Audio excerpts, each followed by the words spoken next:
Evelyn Thornfield had never mastered the art of keeping her mouth shut. At 23, she'd been lectured, chastised, and socially exiled more times than she could count, but curiosity always won. Tonight, it would change everything. The Cromwell Ballroom burned with the light of 1,000 candles, their flames dancing across gold-trimmed walls and glittering masks that concealed not just identities but deadly intentions. London's elite swirled through the space like exotic birds, their silks and jewels catching the light with every turn. Laughter rose and fell in waves, mixing with the violins that sang from the musician's corner, but beneath all that beauty and music, secrets whispered in the shadows. She'd earned herself quite the reputation among London's finest families. Impertinently inquisitive, her mother called it with a sigh. Incurably nosy, said the other ladies of the ton with less charity. But Evelyn preferred to think of herself as simply fascinated by the truth that hid behind people's careful smiles and polite words, and tonight's masquerade offered far too many interesting possibilities to waste time dancing with boring gentlemen who only wanted to discuss the weather. She'd mastered the art of looking busy while actually eavesdropping, a skill that had gotten her into trouble more times than she could count. Her lady's maid Rose had warned her just that morning to please, for the love of heaven, keep her nose out of other people's business for once. But Evelyn had smiled and promised nothing, because promising to be boring was like promising to stop breathing. The ballroom felt too crowded, too warm, too full of meaningless chatter about nothing at all. So Evelyn did what she always did. She wandered toward the quieter corners of the house, where the interesting people had the interesting conversations. Her deep blue lace shawl, a gift from her late grandmother and far too expensive for a baron's daughter to own, trailed behind her as she slipped through a doorway and into the dimmer corridor beyond. She could hear men's voices drifting from somewhere ahead, low and urgent in a way that made her pulse quicken. This was the sort of thing her mother would have a fit about if she knew, but her mother was safely occupied in the card room, and what she didn't know wouldn't hurt her. Evelyn crept closer to the half-open door that led to a private balcony. The night air drifted in, cool against her flushed cheeks, carrying the scent of roses and tobacco smoke. Two men stood just outside, their backs to her, their voices barely above a whisper but perfectly clear in the quiet. She made the reckless choice that would set everything in motion. She stopped, pressed herself against the wall, and listened. "Hello, my lovely listeners," a lady friend of mine swore we'd never reach 1,000 subscribers because the world has grown too cynical for some good old-fashioned romance. Shall we prove her wrong? Tap that subscribe button if you believe in love and help us reach that milestone together. And give this video a like so it gets pushed to love enthusiasts like us. Now back to our story. The shipment arrives at Portsmouth on Tuesday night. The first man said, his voice smooth and confident. "My dear brother has been planning this trade agreement for months. French silk and gold bullion worth a fortune, all sitting in one convenient warehouse waiting to be loaded onto his ships." Evelyn's breath caught. She recognized that voice. Collins Drewsbury, younger brother to the Duke of Stormholt and known throughout London as a charming wastrel who gambled too much and smiled too easily. "And you're certain you can intercept it before the Duke's men arrive?" the second man asked, sounding nervous. Collins laughed, low and cold. "Charles thinks I'm too busy drinking and playing cards to notice his business dealings. He has no idea I've spent the last year building connections with every smuggler and dock worker from here to Dover. By Wednesday morning, my dear brother will be bankrupt, and I'll finally have what should have been mine from the start." Evelyn pressed her hand over her mouth to keep from gasping aloud. This wasn't just gossip or scandal. This was treason, theft, and betrayal of blood. Her heart hammered against her ribs as the terrible truth settled over her like a heavy cloak. She should leave, pretend she'd heard nothing, go back to the safety of the ballroom and forget this entire conversation. But Evelyn Thornfield had never been good at keeping secrets, especially ones that could destroy an innocent man. She would have to do something completely reckless. She would have to march directly to one of England's most powerful men and expose a family betrayal that could get her killed. Tonight, curiosity wouldn't just win. It would change her life forever. Evelyn stood frozen in the corridor for exactly 30 seconds, her mind racing through every possible choice before her. She could walk away, return to the ballroom, and pretend she'd heard nothing. She could tell her father, who would likely forbid her from getting involved, and pack her off to the countryside for her own safety. She could write an anonymous letter to the Duke and hope he took it seriously. But 30 seconds was all the time her conscience could spare before her nature won the battle, as it always did. She couldn't stay silent. Not when a man was about to lose everything to his own brother's greed. Not when she had the power to stop it. Her hands trembled as she smoothed down her skirts and checked that her shawl was properly arranged. What she was about to do went against every rule of proper society. Young unmarried women did not approach powerful noblemen without introduction. They certainly didn't whisper warnings about family betrayals in the middle of crowded social gatherings. Her mother would be horrified. The other ladies would talk about her boldness for weeks. But none of that mattered as much as the truth she carried. Evelyn made her way back through the corridor, her steps quick and purposeful now that she'd made her decision. The ballroom felt even more stifling than before, the laughter and music almost mocking in their cheerfulness. She scanned the crowd, searching for the one man in London everyone knew by reputation even if they'd never been formally introduced. Charles Drewsbury, Duke of Stormholt, was not in the ballroom. Her heart sank for a moment before logic reasserted itself. A man of his station wouldn't waste time dancing when there were more serious pursuits available. She turned toward the card room, where gentlemen gathered to play for stakes that would bankrupt lesser men, and where the real business of London society often took place. The card room was thick with tobacco smoke and the quiet murmur of masculine voices. Evelyn hesitated at the threshold. Women were permitted here, but barely, and only if they were collecting their husbands or had urgent family business. She was neither married nor related to anyone present, and what she had to say could hardly be announced in front of witnesses. Then she saw him.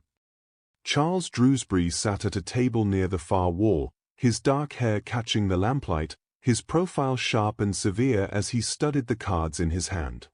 He was taller than she'd expected, with broad shoulders that filled out his perfectly tailored evening coat. His grey eyes were focused entirely on the game before him, and there was something almost frightening about the intensity of his concentration.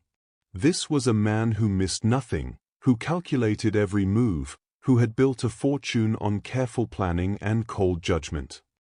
This was a man who would think her either mad or a liar when she told him what she knew.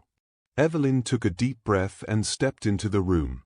Several heads turned toward her, eyebrows raising at the sight of an unaccompanied young woman invading their masculine sanctuary. She ignored them all, her eyes fixed on the Duke. She walked directly to his table, her heart hammering so hard she was certain everyone could hear it.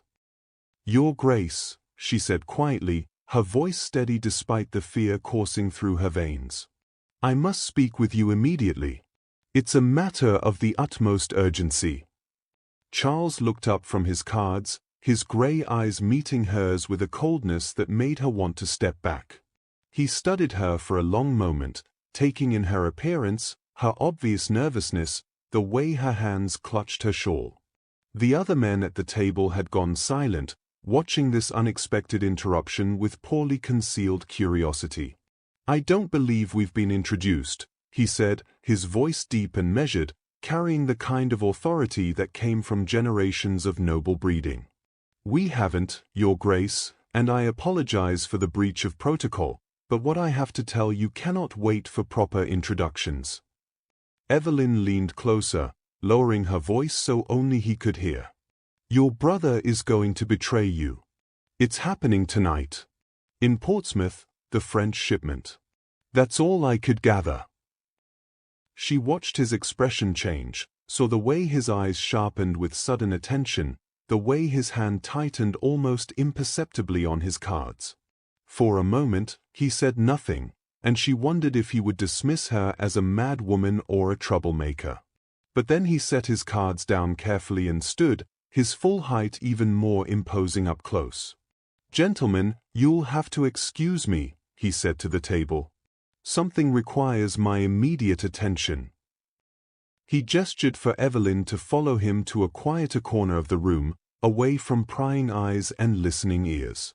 When they were as private as possible in a space full of curious gentlemen, he turned to face her fully.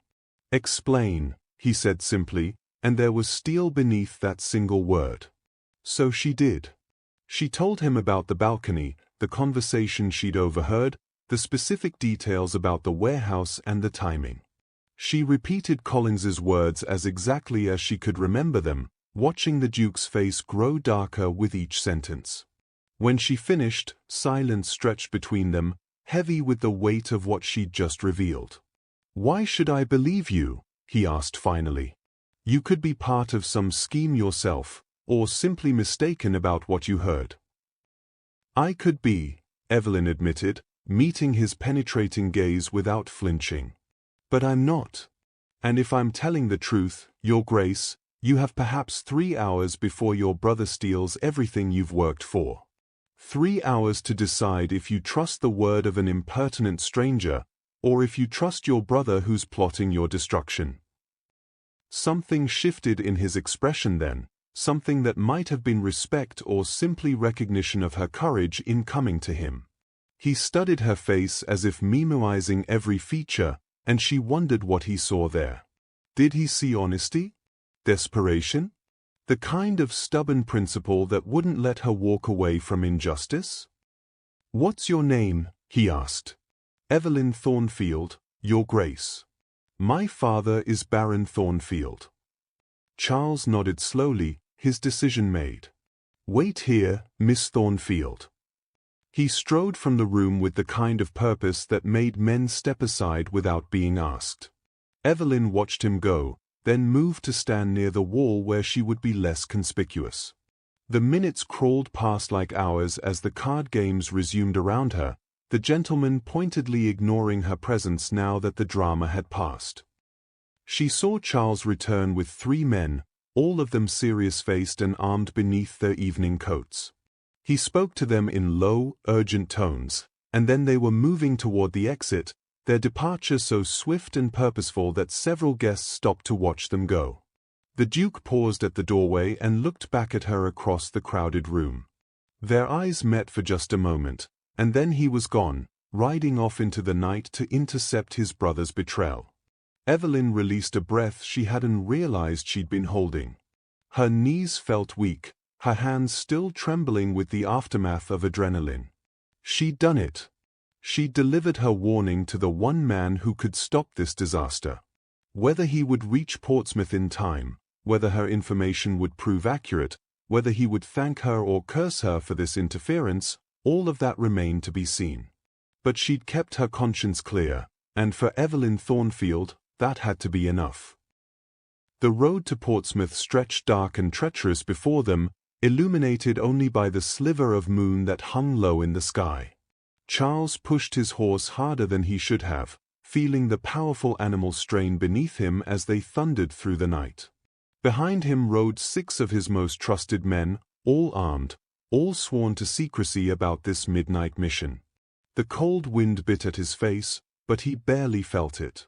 His mind was too occupied with calculations and contingencies, with the possibility that he was racing toward either vindication or humiliation. He'd gambled everything on the word of a stranger.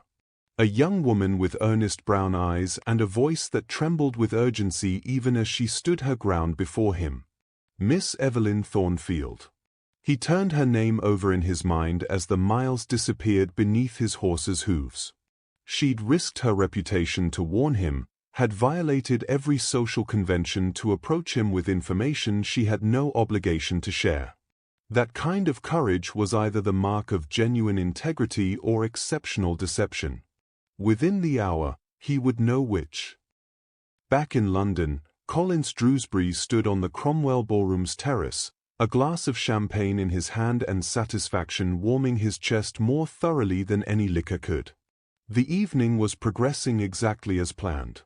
His brother had departed the card room more than an hour ago, probably retired early to review his precious shipping manifests one more time before the big arrival tomorrow.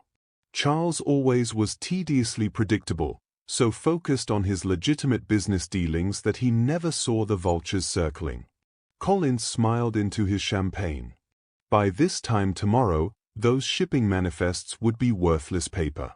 The French vessel would arrive to find the warehouse empty, the goods vanished into the night, and Charles would be left scrambling to explain to his investors how he'd lost a fortune in silk and gold. The scandal alone would ruin him, never mind the actual financial devastation. And Collins, dear supportive Collins, would be there to pick up the pieces of his brother's shattered empire. He checked his pocket watch. Nearly midnight. The operation would be underway by now, his hired men moving into position at the Portsmouth warehouse. They were professionals, smugglers who'd worked these coasts for years and knew how to make cargo disappear without a trace. By dawn, everything would be secure in the secondary location he'd arranged, and the first phase of his revenge would be complete. Revenge. Such an ugly word for such a necessary action. Collins preferred to think of it as justice, a rebalancing of scales that had been tilted in Charles' favor since birth. Simply because Charles had been born first, he'd inherited everything: the title, the fortune, the respect. While Collins, equally intelligent and far more ambitious, had been left with scraps and the expectation that he should be grateful for his older brother's generosity. He raised his glass toward the distant coast he couldn't see and silently toasted his own brilliance. The Portsmouth warehouse loomed like a dark giant against the night sky, its shadow stretching across the docks where fishing boats creaked against their moorings. Charles dismounted a quarter-mile away, signaling his men to do the same. They would approach on foot, quietly, taking advantage of whatever element of surprise remained to them. If Miss Thornfield's information was accurate, and if they weren't already too late, they should find evidence of the plot within the warehouse itself. They moved through the darkness like ghosts, their footsteps muffled by the sound of waves against the shore. Charles felt his pulse steady as the familiar calm of action settled over him. He'd fought before, in his younger years when he'd served briefly with the military. He knew how to keep his head when violence threatened, how to read a situation and make split-second decisions that meant the difference between victory and death. As they approached the warehouse, Charles spotted the shadows moving near the main entrance. Men, at least 8 of them, working to force open the heavy doors his own workers had secured that afternoon. He held up a fist, signaling his men to stop and spread out.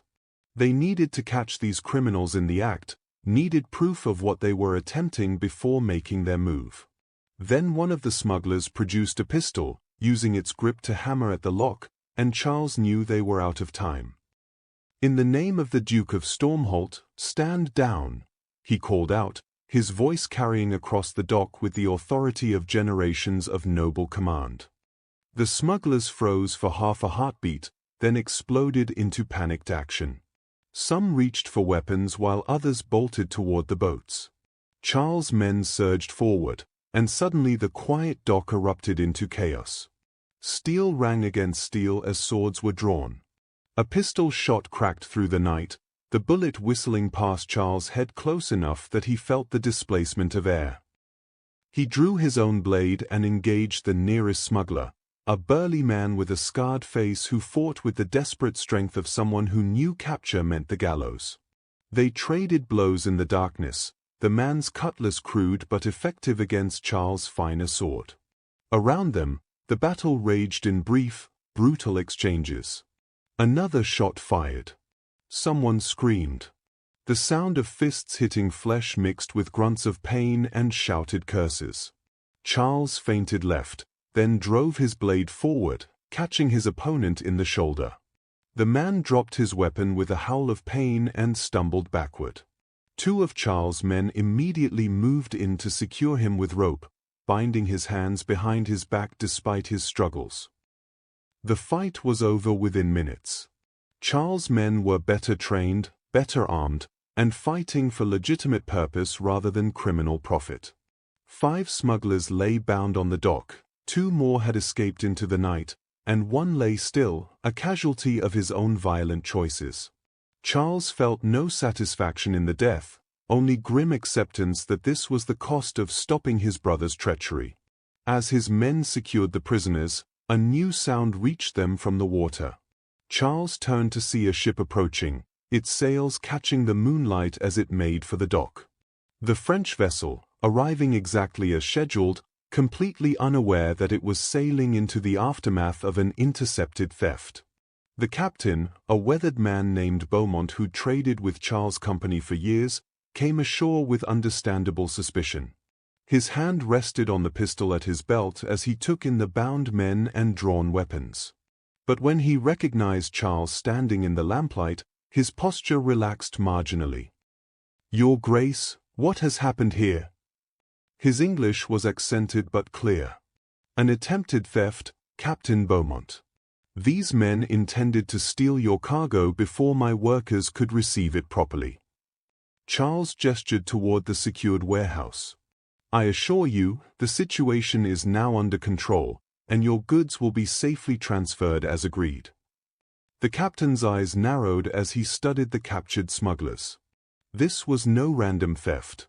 Someone knew the exact date and location of our arrival. "Yes," Charles said quietly. "Someone did." As dawn began to paint the eastern sky with streaks of gray and pink, Charles stood over the bound smugglers while his men questioned them. They'd offered money first, then immunity from prosecution, and finally the threat of hanging if they didn't cooperate. Under that combined pressure, the truth spilled out in fragments. They'd been hired 3 weeks ago by a gentleman from London. Well-dressed, well-spoken, offering gold for a simple job: intercept a shipment at this warehouse and deliver it to a secondary location. No, they didn't know his name. He'd been careful about that, meeting them in taverns and back alleys, always in darkness or shadow. But one detail emerged that made Charles' blood run cold. He had a ring, one smuggler said, desperate to trade information for mercy. Gold, with a crest on it. 2 lions and a crown. "I noticed it when he paid us." The Drewsbury family crest. The ring their father had commissioned, identical copies given to both his sons when they came of age. Charles still wore his. Which meant Collins had been careless enough to display the family symbol while arranging this betrayal. The evidence was damning, but Charles had known the truth the moment Miss Thornfield had spoken his brother's name. He'd simply hoped, in some small corner of his heart, that she might be wrong, that there might be some other explanation. But hope was a luxury he could no longer afford. As his men loaded the secured cargo under Captain Beaumont's watchful eye, Charles mounted his horse for the long ride back to London. The French silk and gold bullion were safe. His business reputation remained intact. He'd won this particular battle. But the war with his brother had only just begun, and Charles knew that Collins would not forgive being thwarted. The man he'd grown up with, played with as children, stood beside at their father's funeral. That man was gone. In his place was an enemy who'd proven himself capable of theft, betrayal, and attempted financial ruin. The sunrise that greeted Charles as he rode away from Portsmouth felt less like a new beginning and more like the dawn of a darker chapter he'd never wanted to write. Behind him lay the evidence of his brother's treachery. Ahead lay the impossible task of deciding what justice looked like when the criminal shared your blood and your name. And somewhere in London, still attending that glittering masquerade, was Miss Evelyn Thornfield, the impertinent stranger who'd saved him from disaster and had no idea what storms her honesty had unleashed. The folded note arrived on a silver tray, delivered by a servant who melted back into the crowd before Collins could question him. He recognized the handwriting immediately as belonging to his contact, the man who was supposed to be overseeing the operation at Portsmouth. Collins moved to a quieter corner of the terrace before unfolding the paper, confident that he was about to read confirmation of his success. Instead, for words destroyed everything, operation compromised. The shipment has been secured by the Duke. The champagne glass in Collins's other hand trembled, the liquid inside rippling with the force of rage that slammed through him like a physical blow. Compromised. How was that even possible? He'd been so careful, so meticulous in his planning. The smugglers were professionals who'd worked a dozen similar jobs. The timing was perfect.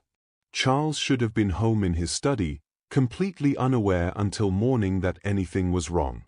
But somehow, impossibly, his brother had known. Had ridden out in the middle of the night to intercept the theft. Had secured the shipment and undoubtedly captured at least some of the hired men. Men who might talk, who might provide descriptions, who might remember small details that could trace back to Collins himself. Panic joined the rage, both emotions churning in his gut until he thought he might be sick right there on Lady Cromwell's pristine terrace.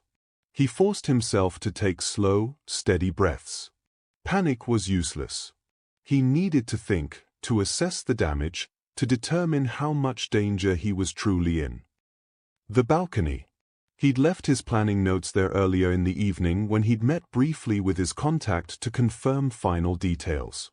In his confidence, he'd been careless, had meant to retrieve and destroy them later. If those notes still existed, if someone found them, they would be damning evidence of his involvement. Collins moved through the ballroom with forced casualness, though everything in him screamed to run. He smiled at acquaintances, nodded at Lady Hartwell, and slipped through the same doorway he'd used hours earlier. The corridor was empty, the sounds of the party muffled by distance and thick walls. He walked quickly to the balcony door and stepped outside into the cool night air. The space was empty. He searched frantically but found nothing. No scattered papers, no evidence that he'd been here at all. Someone had taken them, or the wind had carried them away. Either possibility offered small comfort. Without physical evidence, any accusations would be his word against whoever had informed his brother.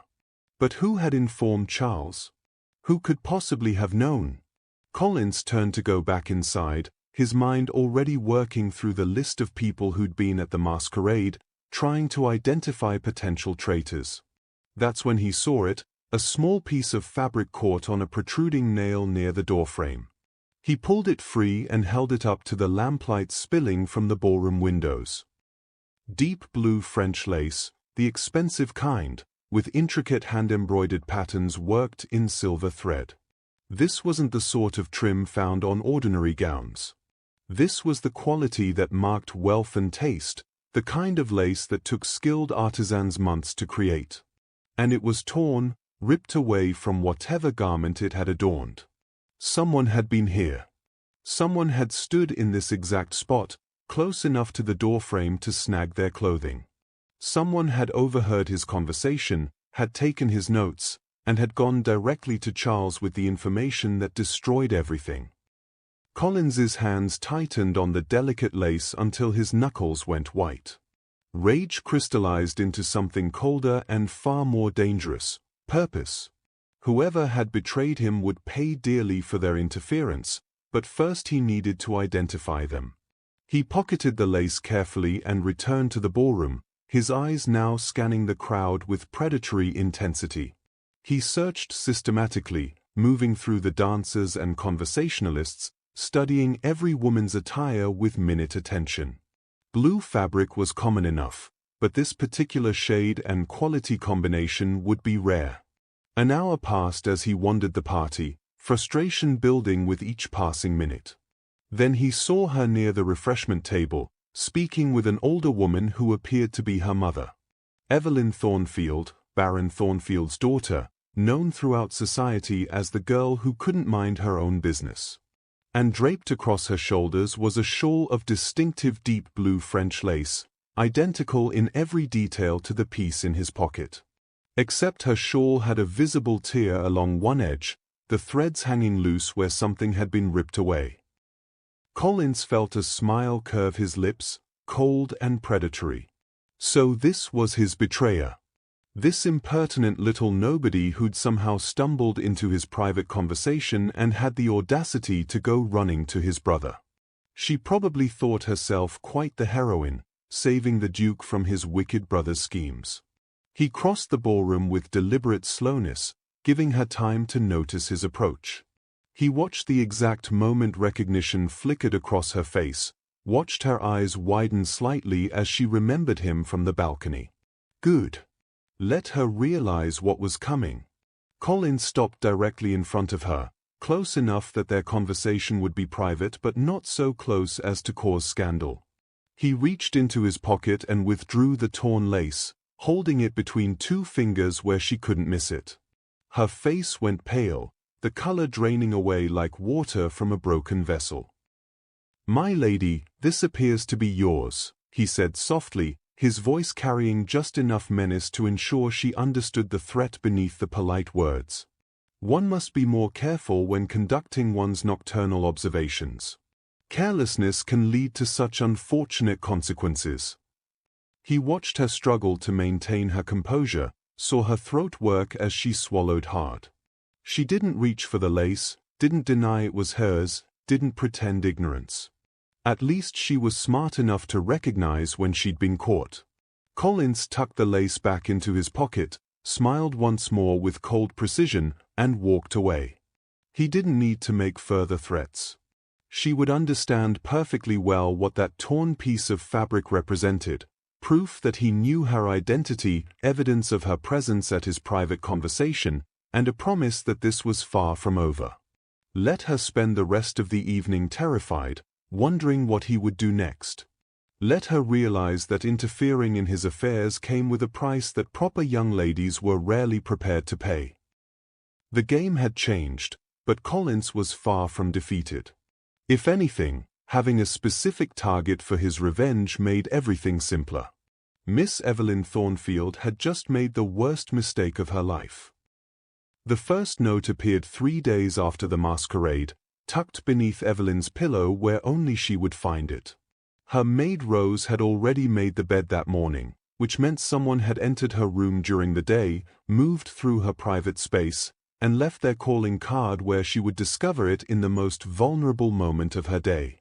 The handwriting was elegant, almost beautiful, which made the words even more chilling. Curious girls often meet unfortunate ends. Evelyn's hands shook as she held the paper, her eyes darting to her bedroom door, suddenly aware of how easily it had been breached. She checked the lock, found it undamaged, which meant someone had a key or knew how to pick one. Neither possibility offered any comfort. She burned the note in her fireplace and tried to convince herself it was an empty threat, just Collins trying to frighten her into silence. But the threats didn't stop. A week after the masquerade, her father's carriage suffered what the constable called a mechanical failure on a busy London street. The front wheel had simply detached, sending the vehicle lurching sideways and throwing Baron Thornfield against the side panel. He escaped with bruises and a badly sprained wrist, insisting he was fine even as the physician wrapped his injury. But Evelyn had seen the carriage afterward, had noticed how cleanly the axle pin had been removed, how deliberate the sabotage appeared to anyone who looked closely enough. The constable hadn't looked closely. Accidents happened all the time in London's crowded streets.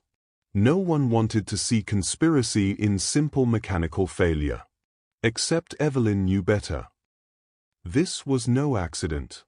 This was Collins demonstrating exactly how far his reach extended, showing her that he could hurt the people she loved whenever he chose. Her father had been lucky this time, but luck was a finite resource, and Collins had proven himself patient and methodical in his cruelty. She began to notice the man following her during her rare outings. He was rough-looking, with a scarred face and clothes that marked him as dock worker or labour, someone who wouldn't stand out in London's working districts but looked distinctly out of place in Mayfair. He never approached her directly, just maintained his distance like a shadow she couldn't shake. When she walked to the milliner's shop, he was there across the street. When she attended church with her mother, he stood at the back of the sanctuary. When she ventured to the lending library, he waited outside. Rose Wallace noticed him too. Her maid had become increasingly worried about Evelyn's pale face and sleepless nights, the way she jumped at sudden noises and checked the locks on doors and windows multiple times each evening. "Miss Evelyn, you need to tell someone what's happening," Rose urged one morning as she helped her mistress dress. "This isn't right. You're being stalked like prey, and that man following you, he's not just some curious stranger." "If I tell anyone, it will only make things worse," Evelyn whispered, though she was no longer certain she believed her own words. "Collins wants me frightened and silent. If I make accusations without proof, I'll look hysterical and he'll simply escalate. And if you stay silent, what then? You wait until he decides fear isn't enough." Evelyn had no answer to that, because Rose was right. The campaign of intimidation was building toward something worse. She could feel it in the way the threats were intensifying, becoming more specific and personal with each passing day. The breaking point came 2 weeks after the masquerade. Evelyn returned from an afternoon visit to find her room subtly disturbed. Nothing obvious, nothing her mother or the other servants would notice, but she knew someone had been there again. This time they'd left something on her writing desk, a newspaper clipping about a young woman who'd drowned in the Thames, her body discovered by fishermen 3 days after she'd gone missing. The article called it a tragic accident, suggested she might have fallen from a bridge during a fog. But beneath the clipping, in that same elegant handwriting, was a handwritten note: "Accidents happen." The implication was crystal clear. Young women disappeared in London all the time. Bodies were found in the river with disturbing regularity. Who would question another tragic drowning, another unfortunate accident? Who would think to blame Collins Drewsbury, a gentleman of society, for the death of an impertinent baron's daughter who was known for sticking her nose where it didn't belong? Evelyn sat on her bed, the clipping trembling in her hands, and finally allowed herself to acknowledge the full scope of her danger. Collins wasn't just trying to frighten her anymore. He was preparing her for the inevitable conclusion of his revenge. He was going to kill her, or have her killed, and make it look like nothing more than another sad story in London's endless catalogue of tragedies. Her father knocked on her door that evening, his face creased with worry. Baron Thornfield was a kind man who loved his daughter deeply, but he'd never been particularly observant about emotional undercurrents. Even he couldn't miss how drastically Evelyn had changed in recent weeks. "Evelyn, what's troubling you? You haven't been yourself since that masquerade. Your mother and I are concerned." She wanted to tell him everything, wanted to collapse into his arms and let him shoulder this burden that was crushing her beneath its weight. But how could she explain that she'd eavesdropped on a criminal plot, had informed on a nobleman's brother, and was now being systematically terrorized? How could she admit that her impertinent curiosity had put not just herself but him in danger? "I'm fine, father," she lied, the words tasting like ash in her mouth. "Just tired. Perhaps I'm coming down with something." He accepted her excuse because he wanted to believe it, because the truth was too dark and complicated for his straightforward worldview. After he left, Evelyn locked her door and pushed a chair beneath the handle for extra security. She couldn't keep living like this, jumping at shadows, waiting for Collins to make his final move. She had 2 choices: run away, leave London entirely and hope he lost interest, or do the one thing that terrified her almost as much as Collins himself. She could go back to the Duke and confess everything, throw herself on his mercy, and pray that Charles valued truth enough to protect the woman who'd saved him from his brother's first betrayal. The gathering at the Thornfield residence was modest by London standards, just 24 guests for an evening of cards and conversation. Evelyn's mother had organized it hoping to lift her daughter's spirits, convinced that proper society would cure whatever melancholy had taken hold. She had no idea she was inviting a predator into their home. Collins Drewsbury arrived fashionably late, his charm preceding him like expensive cologne. He brought flowers for Lady Thornfield, complimented the modest but tasteful decor, and expressed delight at being included in such an intimate gathering.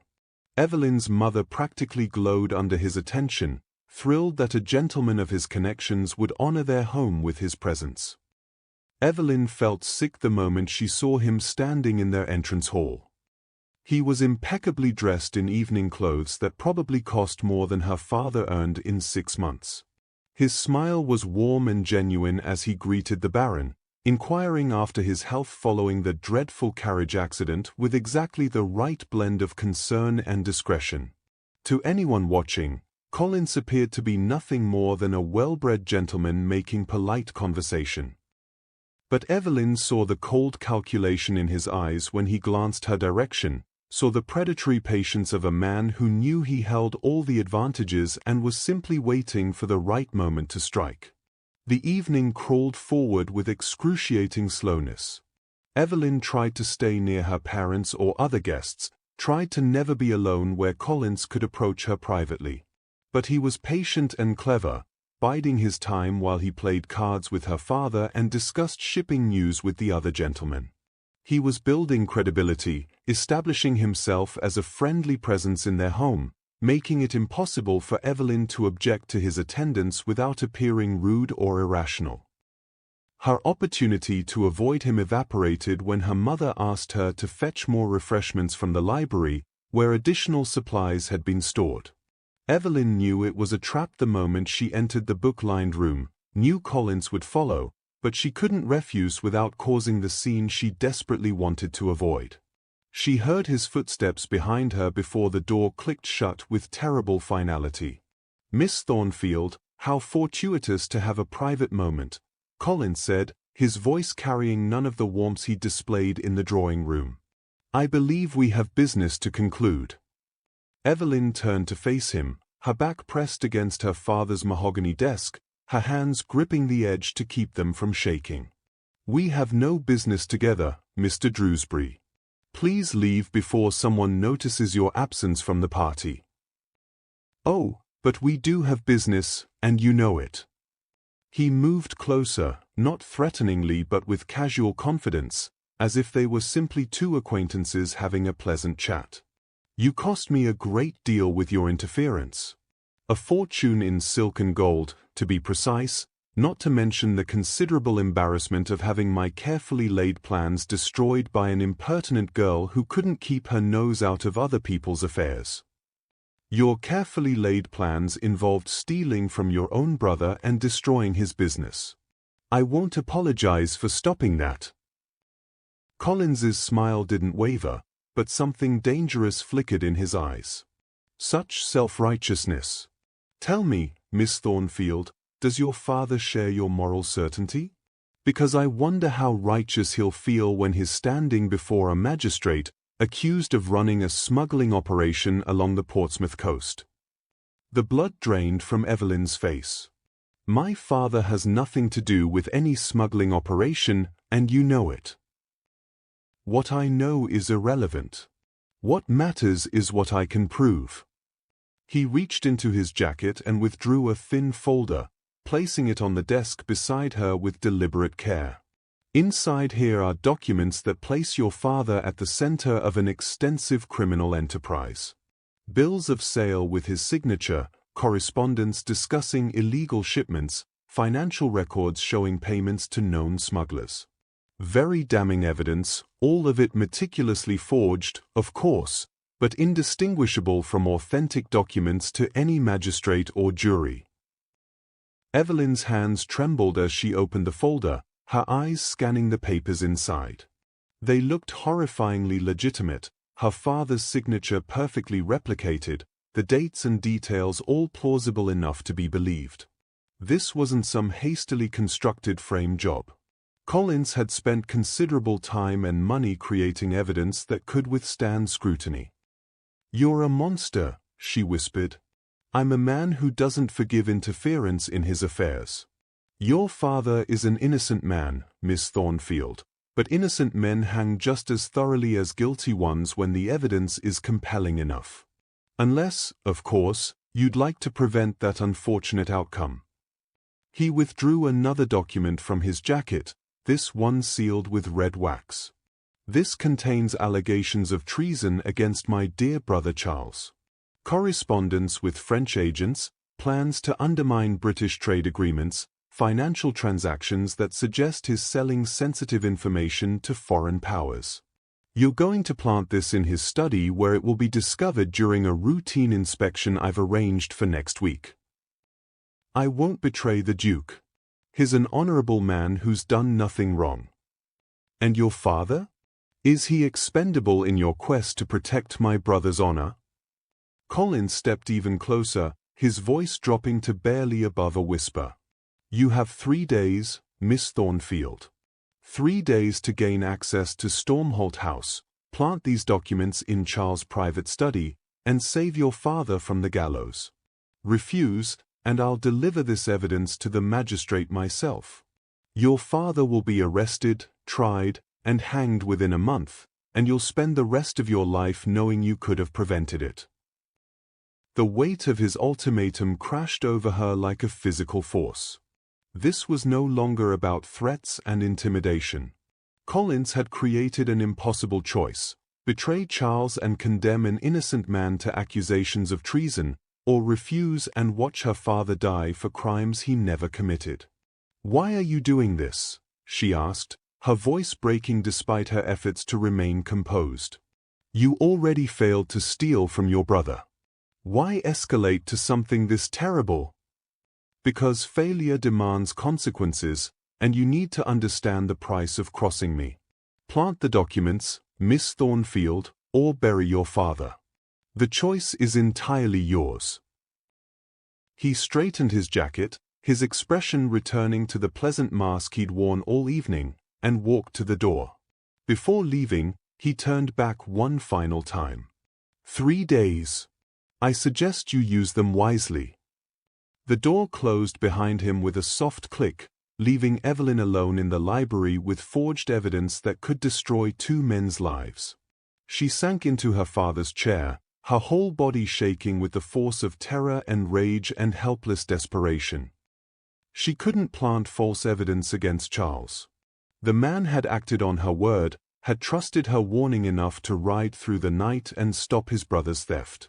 He'd shown her more respect in that single moment than most of London society had offered in her entire life. Betraying him was unconscionable. But letting her father hang for crimes he didn't commit was equally impossible. Baron Thornfield was a good man, a kind father who'd never hurt anyone, who'd only ever wanted his daughter to be happy. The thought of him standing trial, of watching him led to the gallows while she stayed silent, made her physically ill. Collins had constructed a perfect trap, one where any choice she made would destroy someone she cared about. As the evening continued in the drawing room beyond the library door, as her mother laughed at someone's joke and her father dealt another hand of cards, Evelyn sat in the darkness and made her decision. She couldn't solve this alone, couldn't navigate Collins's machinations without help. There was only one person who might have the power and resources to counter her tormentor's threats. She would have to go back to Charles and confess everything. The stalking, the threats, the ultimatum, all of it. She would have to admit that her reckless curiosity had brought this nightmare upon her family and throw herself on the mercy of a man known throughout London for his ice-cold judgment. It was a desperate gamble, but desperation was all she had left. Tomorrow, she would go to Stormholt House and pray that the Duke valued truth enough to protect the woman who'd saved him from his brother's first betrayal, even if that same woman had now become a liability that threatened to drag him into an even darker conspiracy. Stormholt House loomed before Evelyn like a fortress carved from London stone, its imposing facade speaking of generations of power and privilege. She stood at the base of the steps leading to the entrance, her courage threatening to abandon her entirely now that the moment had arrived. The building seemed designed to intimidate, to remind common visitors of the vast gulf between ducal authority and ordinary existence. But Evelyn had come too far to retreat now. Her father's life hung in the balance, measured in hours rather than days. She climbed the steps with trembling legs and knocked on the massive oak door. The butler who answered took one look at her pale face and agitated manner and seemed to understand this was no ordinary social call. Within minutes, she found herself escorted through marble halls lined with portraits of stern-faced Drewsbury ancestors, all of them seeming to judge her presumption in entering their domain. The butler showed her into a private study where afternoon light streamed through tall windows, illuminating rows of leather-bound books and a massive desk that spoke of serious business conducted within these walls. Charles rose from behind that desk as she entered. He was even more imposing than she remembered from the masquerade, his grey eyes sharp and assessing as they took in her distressed appearance. She must look dreadful, she realized. 2 weeks of terror and sleepless nights had left their mark in the shadows under her eyes and the pallor of her skin. "Miss Thornfield," he said, his deep voice carrying both surprise and concern. "I wasn't expecting you. Please, sit down." He gestured to a chair upholstered in burgundy leather, but Evelyn found she couldn't sit, couldn't be still when everything inside her was screaming with urgency and fear. "Your Grace, I need your help," she said, the words tumbling out before she could second-guess herself. "I know I have no right to ask anything of you, that I've already imposed upon your time and patience, but I have nowhere else to turn and my father's life is at stake." Charles moved around the desk with swift purpose, his expression darkening as he studied her more closely. "You're frightened. What has happened since the masquerade?" So she told him everything. The words poured out in a desperate flood. The torn lace that Collins had used to identify her, the threatening notes that appeared in her bedroom, her father's suspicious carriage accident, the man who followed her everywhere she went. She described the newspaper clipping about the drowned girl, the escalating terror of knowing Collins was preparing to kill her and make it look like an accident. Charles listened without interruption, his face growing progressively darker with each revelation. His hands clenched into fists at his sides when she described the invasion of her bedroom, and something dangerous flashed in his eyes when she mentioned the threat to her father. Then she reached the worst part, the ultimatum Collins had delivered in her father's library just last night. Her voice broke as she explained about the forged evidence, the impossible choice between betraying Charles or watching her father hang for crimes he never committed. "He gave me 3 days to plant false evidence of treason in your study," she finished, her entire body shaking now that the confession was complete. "I know you have every reason to throw me out, to wash your hands of the trouble I've brought to your door. But my father is innocent, Your Grace. He's a good man who's never hurt anyone, and Collins is going to destroy him because I couldn't keep my impertinent curiosity in check." Silence filled the study after her words ran out. Charles stood perfectly still, his expression unreadable, and Evelyn felt her last hope begin to crumble. She'd gambled everything on his sense of justice, on the possibility that he might value her earlier honesty enough to help her now. But she'd asked too much, imposed too greatly on a man who owed her nothing. Then he spoke, his voice cold and hard as winter steel. "My brother has gone too far." Relief flooded through her so intensely she thought her legs might give out. Charles moved to steady her, his hand on her elbow as he guided her to the chair she'd refused earlier. This time she sank into it gratefully, her composure finally breaking as tears spilled down her cheeks. "I'm sorry," she whispered. "I'm so sorry for bringing this disaster to you.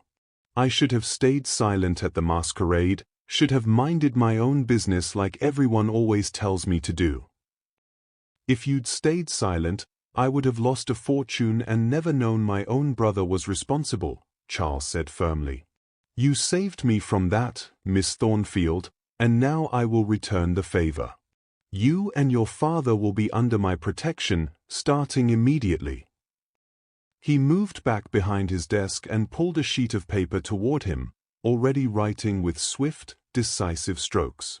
I'm going to do something that will shock you, and I want you to understand it's necessary for your safety. I'm going to publicly declare that I am courting you. Evelyn stared at him in disbelief. Your Grace, you can't possibly mean to associate yourself with me. It will damage your reputation, make you look foolish for pursuing a baron's daughter with no fortune and a ruined social standing. Charles looked up from his writing, his grey eyes meeting hers with an intensity that made her breath catch. I'd rather have my reputation questioned than watch an honest woman and her father destroyed by my brother's evil. Your social standing is only ruined because you told the truth, and I'll be damned if I let that go unpunished. He continued writing, explaining his reasoning as he worked. By publicly courting her, he would place Evelyn under the protection of his household guards. Any accident befalling her would become a direct insult to him, triggering investigations and scrutiny that Collins couldn't afford. The courtship would also give Charles legitimate reasons to be in contact with the Thornfield family, to have his men stationed near their residence, to monitor Collins's movements under the guise of a suitor protecting his lady's interests. But what about the forged evidence against my father? Evelyn asked. Collins won't simply accept defeat. He'll follow through on his threats. Let him try. I'm sending my own investigators to examine every document Collins claims to possess. Forgeries can be proven false with the right expertise, and I employ the best document analysts in London. Meanwhile, I'm assigning 2 guards to your household immediately. They'll be dressed as footmen, but they are trained soldiers who will ensure no one enters your home uninvited. He finished writing and sealed the letter with his ducal crest. This goes to the magistrate, alerting him to potential threats against the Thornfield family and requesting his discretion in investigating any sudden accusations. I'm also sending men to investigate Collins's actual smuggling operations. If we can prove his real crimes, his manufactured evidence against your father becomes irrelevant. Charles stood and came around the desk again, this time kneeling beside her chair so they were at eye level. The gesture was so unexpected, so far removed from ducal dignity, that Evelyn could only stare at him in wonder. You were brave enough to warn me when you had nothing to gain and everything to lose, he said quietly. Now I'm asking you to be brave enough to trust me. Will you accept my protection, Miss Thornfield? Will you allow me to publicly court you so I can keep you and your father safe from my brother's malice? Evelyn looked into those grey eyes and saw genuine concern there, saw determination and anger on her behalf. For the first time in 2 weeks, she felt like she could breathe without the crushing weight of terror pressing down on her chest. Yes, Your Grace, she whispered. I accept. The first week of their public courtship felt like an elaborate performance, every gesture calculated for the watching eyes of London society. Charles called at the Thornfield residence with clockwork regularity, bringing flowers and making polite conversation with Evelyn's delighted mother. They attended the theatre together, sat in his private box where all of society could witness the Duke of Stormholt paying attention to an unremarkable baron's daughter. The whispers followed them everywhere, speculation running wild about why a man of his station would pursue someone so far beneath him. But the whispers also provided exactly the protection Charles had promised. With the Duke's interest publicly declared, Evelyn became untouchable in ways that went far beyond social standing. The man who'd been following her vanished within days. The threatening notes stopped appearing in her bedroom. Collins maintained his distance, forced to watch his leverage dissolve as his brother's protection wrapped around his intended victim like armor. By the second week, something shifted. The performance began to feel less like an act and more like something neither of them had anticipated. Charles arrived one afternoon with his aunt Lady Harriet Stockingham, a formidable woman in her 60s who served as the perfect chaperone. They were going driving in Hyde Park during the fashionable hour when all of London turned out to see and be seen. Evelyn wore a new dress her mother had insisted on purchasing, pale yellow muslin that made her look younger and more innocent than she felt after everything she'd endured. The open carriage rolled through the park at a leisurely pace, Lady Harriet sitting across from them with a knowing smile playing at her lips. She was sharp enough to recognize when young people needed space to talk, gracious enough to pretend deep interest in the passing scenery while they conversed in low voices. "You seem more at ease than when we first began this arrangement," Charles observed, studying Evelyn's face with an intensity that made her pulse quicken. "The shadows under your eyes are fading." "I've been sleeping better now that I'm not expecting to wake up with a knife at my throat," Evelyn admitted. "Your guards have been very thorough. I think one of them scared away my mother's cat last night when it tried to enter through my window." Charles smiled, the expression transforming his usually severe face into something warmer and more approachable. "Better an overzealous guard than one who misses a genuine threat. Though I apologize to your mother's cat for any distress caused." They fell into conversation more naturally than Evelyn would have thought possible. Charles asked her opinions on topics that polite society insisted were too complex for feminine minds: philosophy, justice, the ethics of trade and commerce. She found herself discussing Adam Smith's theories of moral sentiment, debating whether true altruism existed or if all human actions stemmed from self-interest.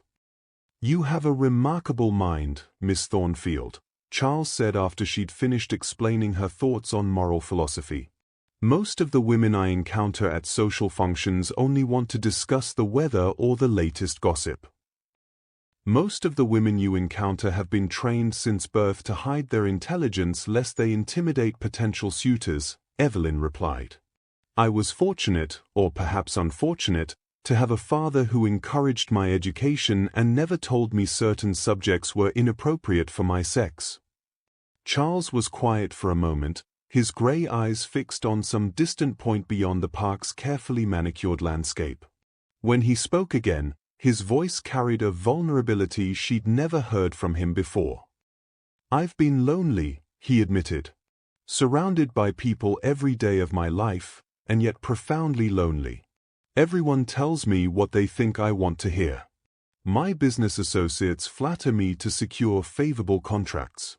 Society ladies simper and agree with every word I speak. Even my own staff hesitate to contradict me on the smallest matters. But you, Miss Thornfield, have never told me anything but the truth, regardless of consequence. It's extraordinary." The honesty in his words struck something deep in Evelyn's chest. She'd spent her entire life being told her inability to keep quiet was a flaw, a defect that made her unsuitable for proper society. Yet here was one of England's most powerful men telling her that very trait was what he valued most. "I've always feared my curiosity was more curse than gift," she confessed, her own voice dropping to barely above a whisper. "I've brought ruin to everyone I love. My parents are terrified because of my reckless eavesdropping. You've been forced to waste your time on a public courtship to protect me from consequences I brought upon myself. Sometimes I think everyone would be better off if I'd been born with the ability to simply mind my own business and keep my mouth shut." Charles reached across the space between them and took her hand, his touch warm and solid and surprisingly gentle. Lady Harriet continued her examination of the passing scenery with remarkable dedication. "Your courage saved me from financial ruin and exposed my brother's treachery before he could do even greater damage," Charles said firmly. "Your honesty saved my fortune and potentially my life.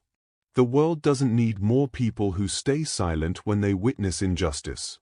It needs more people exactly like you, Miss Thornfield. Never apologize for being exactly who you are." The carriage ride ended too soon, but Charles suggested they walk through his private garden before returning her home. Lady Harriet graciously agreed to wait in the drawing room, her knowing smile suggesting she understood perfectly well what was developing between her nephew and his supposed pretend courtship. The garden was beautiful in the late afternoon light, roses climbing trellises and lavender perfuming the air. They walked along stone paths bordered by flowering plants, their conversation continuing to flow with an ease that surprised them both. Charles told her about the loneliness of leadership, the constant weight of responsibility for hundreds of employees whose livelihoods depended on his business decisions. Evelyn shared her frustration with a world that valued women for their silence and decorative qualities rather than their thoughts and capabilities. They'd stopped near a fountain, the sound of running water providing a gentle backdrop to their words, when Charles reached up and brushed a strand of hair from her face. The gesture was tender, intimate in a way that had nothing to do with their public performance of courtship. "I should tell you something," Charles said softly. "This arrangement, this pretend courtship we began for your protection, has become something else entirely. At least for me." Evelyn's breath caught as she looked up into his gray eyes and saw the truth there. This wasn't duty or obligation or aristocratic responsibility. This was genuine feeling, the kind that made hearts race and hands tremble. "For me as well," she whispered. Charles leaned down slowly, giving her time to pull away if she wished. But Evelyn didn't pull away. She rose on her toes to meet him halfway, and their lips touched in a kiss that was gentle and questioning and full of promise. It lasted only a moment before they heard footsteps on the path and sprang apart like guilty children. Charles' secretary appeared around a hedge, his face carefully neutral as he pretended not to notice their flushed faces and obvious embarrassment. He murmured something about urgent correspondence requiring the Duke's attention and discreetly withdrew. They walked back to the house in comfortable silence, but everything had changed. What had begun as protective theater had transformed into something neither of them had expected or planned for. Evelyn found herself genuinely falling for this severe, lonely man who valued her honesty above all else. And Charles, who'd spent his adult life surrounded by sycophants and social climbers, had found something precious in an impertinent baron's daughter who couldn't keep her curiosity in check. But as they reached the drawing room where Lady Harriet waited, reality reasserted itself. Collins's threat still loomed over them like a gathering storm. The forged evidence still existed, waiting to be deployed if Collins decided his brother's courtship was simply another obstacle to overcome. The investigation into his smuggling operations was ongoing but had yielded nothing concrete enough to bring charges. They were falling in love in the shadow of danger, building something genuine on the foundation of a pretense meant to save her life. And neither of them knew if what they were building could survive the confrontation that was surely coming. If you're enjoying this tale, kindly join our tribe of romance enthusiasts by subscribing. It would be a small act of rebellion against the world's growing cynicism towards some old-fashioned love and romance.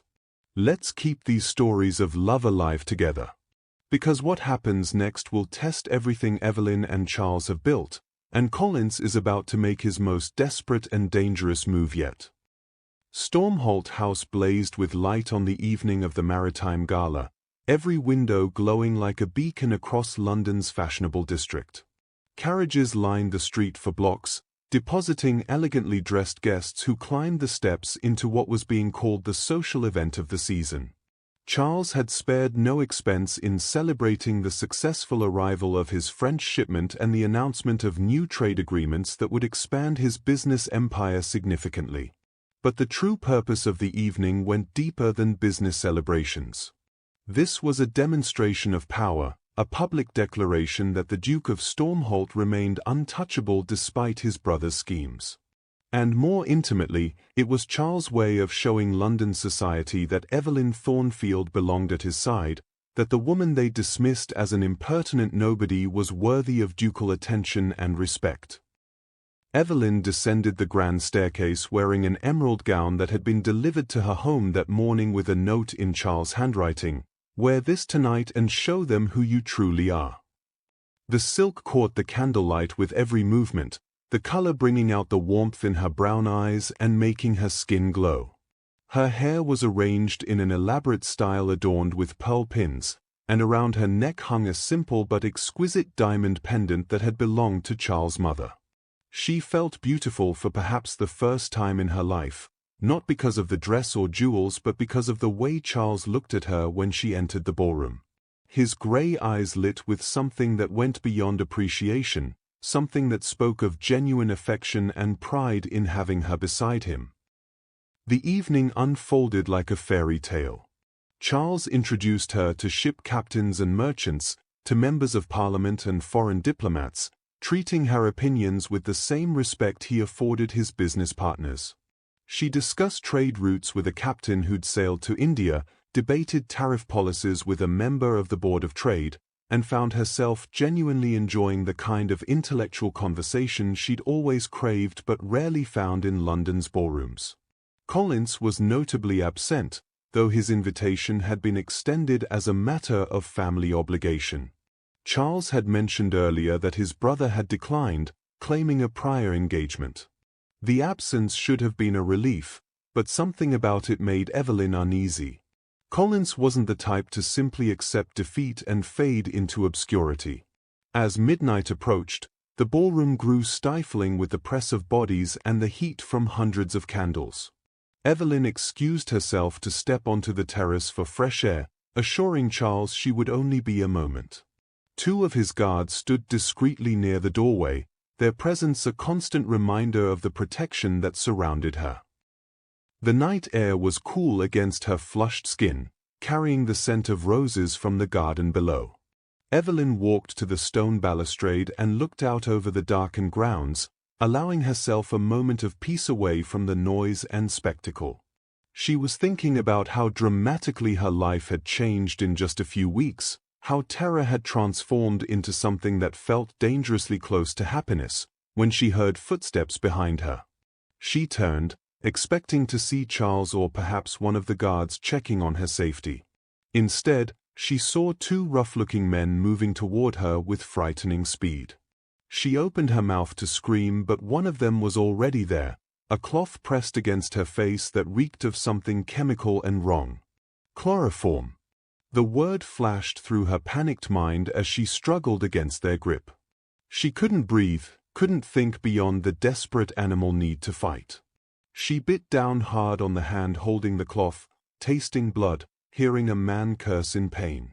Her scream finally tore free, piercing the night air with desperate urgency. The terrace doors burst open. Charles appeared like an avenging angel, his face transformed by rage into something terrifying and magnificent. Behind him came a flood of guests drawn by her scream, including Sir Arthur Branstone, the magistrate Charles had invited specifically for this evening. The two men holding Evelyn hesitated, caught between their mission and the sudden appearance of witnesses. That hesitation cost them everything. Charles crossed the terrace in 3 strides and drove his fist into the face of the man holding Evelyn, the impact sending him staggering backward. She stumbled free, gasping for air, her vision swimming from the chloroform she'd partially inhaled. Strong hands caught her before she fell, Charles' guards appearing from their posts to shield her from further attack.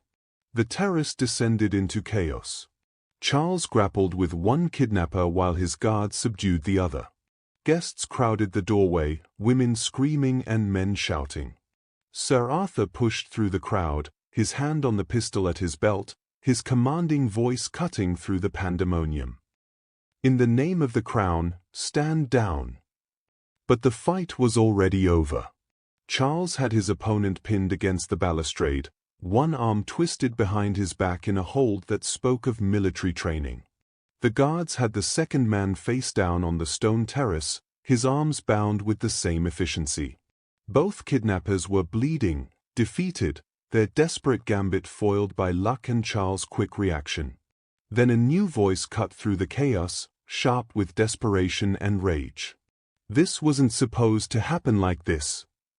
Collins emerged from the shadowed end of the terrace where he'd been watching, waiting for his hired men to complete their task. He looked nothing like the polished gentleman who'd threatened Evelyn in her father's library.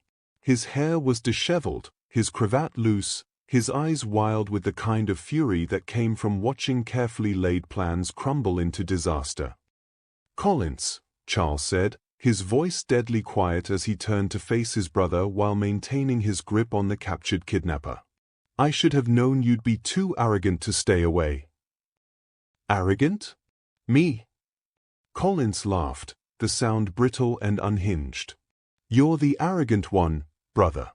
You've always been arrogant, always so certain of your superiority just because you were born first.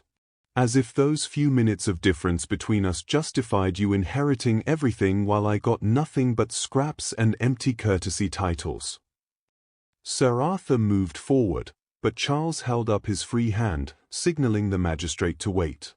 Something in his expression suggested he wanted to hear what Collins would say, wanted his brother to damn himself with his own words before witnesses who couldn't be dismissed or bought. Collins continued his rant, words pouring out like poison from a lanced wound. "I planned everything so carefully. The shipment theft should have bankrupted you, should have destroyed your precious reputation and shown the world that you weren't the infallible Duke of Stormholt everyone believed you to be. But she ruined it." He pointed at Evelyn with a shaking hand, his face contorted with hatred. That impertinent nobody with her cursed curiosity, eavesdropping where she had no business being, running to you with her warnings like some heroic saint.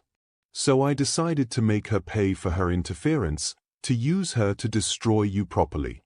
The forged evidence against her father, the blackmail to force her to plant treason documents in your study, it was all perfect. But you had to play the noble protector, had to wrap her in your ducal privilege. The guests pressed closer, their shock evident in gasped breaths and wide eyes. This was scandal beyond anything London society had witnessed in years, a nobleman confessing to crimes before a crowd of witnesses and the magistrate himself. "So I decided to simply remove her from the equation," Collins continued, apparently beyond caring who heard him now. "Have her disappear, drop her body in the Thames like the drowned girl in the newspaper. An unfortunate accident that would devastate you emotionally while I moved forward with alternative plans to seize control of the shipping business. Because I deserve it, Charles. I deserve to rule the Drewsbury Empire. I'm smarter than you, more ambitious, more willing to do what's necessary to succeed. What you are is a criminal and a traitor to your own blood," Charles said, his voice cutting through his brother's ravings like a blade through silk. "You attempted theft, blackmail, terroristic threats, and now attempted kidnapping and murder. All because you couldn't accept that father chose me to inherit based on competence and character rather than birth order alone." The truth of that statement hit Collins like a physical blow. Their father had indeed considered naming Collins as heir, had watched both sons carefully before making his decision. And he'd chosen Charles not because of some arbitrary rule of primogeniture but because he'd recognized something fundamentally broken in his younger son's moral compass. Sir Arthur stepped forward now, his authority undeniable as he addressed Collins directly. "Collins Drewsbury, I am placing you under arrest for attempted kidnapping, conspiracy to commit murder, blackmail, and conspiracy to commit theft. You will be held at Newgate Prison pending trial, and I strongly advise you to say nothing further without counsel present." Two constables who'd been stationed outside the gala moved in to take custody of Collins. He didn't resist, the fight draining out of him as the full weight of his exposure settled over him like a shroud. As they led him away, he looked back at Charles with something that might have been regret or simply rage at being caught. "You always win," he said bitterly. "Even when you shouldn't, even when it's not fair, you always win." "I win because I don't cheat," Charles replied quietly. "I win because I value honor over ambition and people over profit. That's the difference between us, Collins, and that's why father chose me." The terrace emptied as guests filtered back inside, their excited whispers already spreading the scandal throughout London.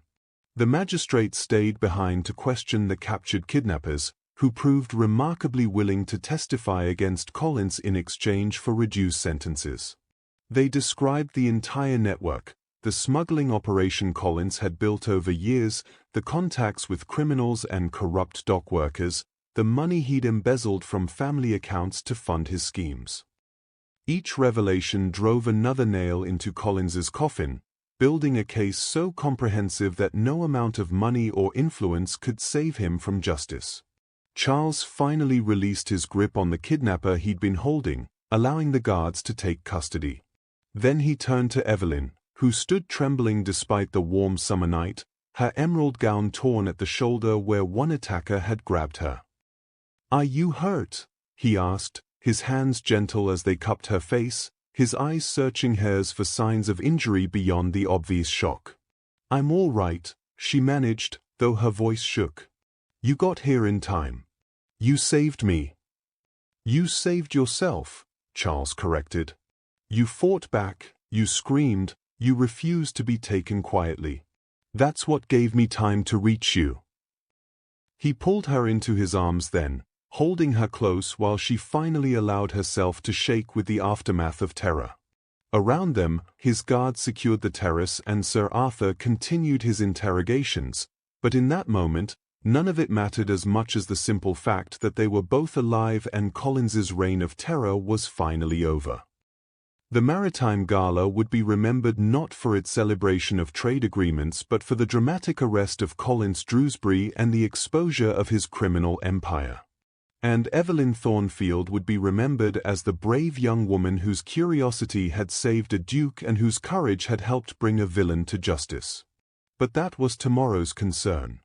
Tonight, she simply held on to Charles and let herself breathe freely for the first time since she'd overheard that fateful conversation on a masquerade balcony weeks ago. 3 days after Collins's arrest, Charles arrived at the Thornfield townhouse in the early evening, requesting a private moment with Evelyn in the small garden behind her father's home.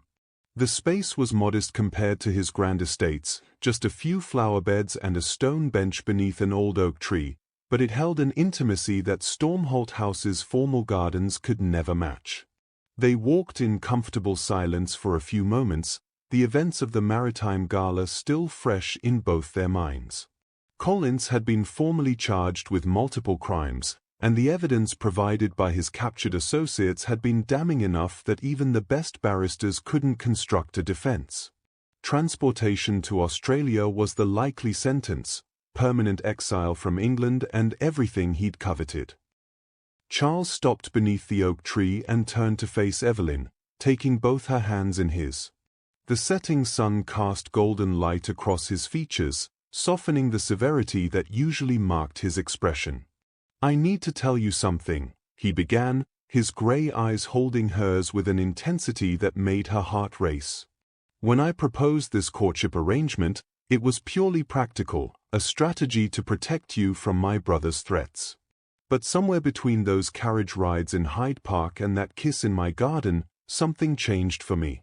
You changed everything for me." Evelyn felt tears prick her eyes as he continued.